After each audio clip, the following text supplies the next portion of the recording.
Let's talk about it with Alfonso Aguilar, former chief of U.S. Office of Citizenship, and Derek Maltz is a former director of special operations for the DEA. Gentlemen, welcome. So we're talking about granting citizenship here. In order to qualify for this program, we're learning applicants must be in the country unlawfully and pass background checks. They also have to prove that they've lived in the country for at least a decade and must be married to a U.S. citizen on or before June 17th of 2024. Alfonso, I'll go to you. How does this new policy impact how many people could become citizens, and why is it happening now? Obviously for political reasons, but first let me say that the program is not legal. The program is based on what they call parole in place. Parole is to be exercised. It's an authority given by Congress to the executive to be exercised on a case-by-case basis and relief provided for humanitarian reasons. They cannot use this authority to create an entire program. You know, they're calling it Keep Families Together, to create an entire program to provide an entire category of people, in this case, illegal spouses and stepchildren of U.S. citizens, relief, legal status. So it's illegal. And at the end, what it does is create another magnet for people to come to our southern border. Look, when the government does this news go across the globe. People are aware of what the administration is doing. So it's another incentive. People say, let me go to the southern border. If I get in, somehow, eventually, they're going to find a way to provide relief and provide me with legal status. And if not, you just get that court date, that notice to appear, which requires you to show up potentially years from today. When you apply for citizenship. Meantime, the Democratic mayors of 3 of America's largest cities are all facing hardships from the migrant crisis. Imagine that, sanctuary cities.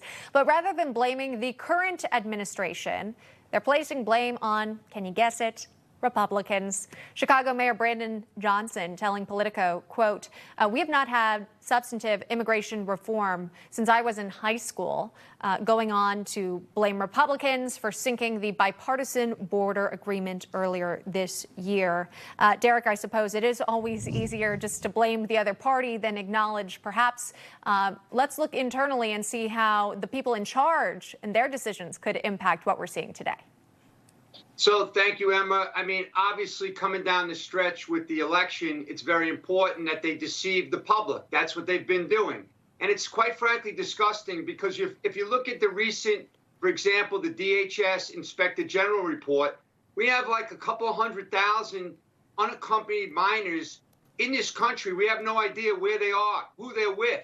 And that is actually creating a real issue for these kids because they're vulnerable for sex trafficking and labor trafficking. So it's really, really sad that the administration is actually continuing this rhetoric. It's very clear that they reversed the sound policies of the previous administration. It's very clear that crime is escalating throughout the country.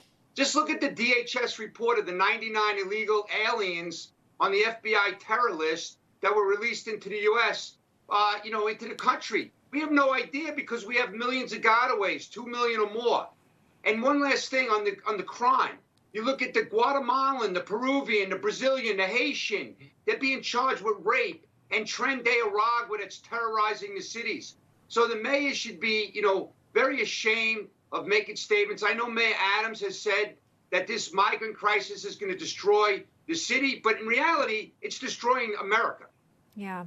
That's a really good point. As we talk about all the time, all states are border states. When you think about the drugs that have come through the border and impacted U.S. citizens all across the country. Look, former President Donald Trump heads to Arizona today. He's actually going to visit the southern border. And the trip comes as a new YouGov CBS poll finds that Trump remains overwhelmingly seen by voters as having policies that would best reduce border crossings. And you compare that to what maybe we have or we haven't seen from Vice President Kamala Harris with her own border proposals here and promises. Maybe you saw an ad, Alfonso, about how she's promising to, crack down on border crossings here and tap into her background as a prosecutor to go after the gangs and the drug cartels. But Americans, at least in a recent polling here, seem to believe that Trump's going to be the one to actually reduce border crossings. Well, their messaging is certainly surreal. You know, they create the problem, and now they say they're going to solve it with the same policies that created the problem. It just makes absolutely no sense.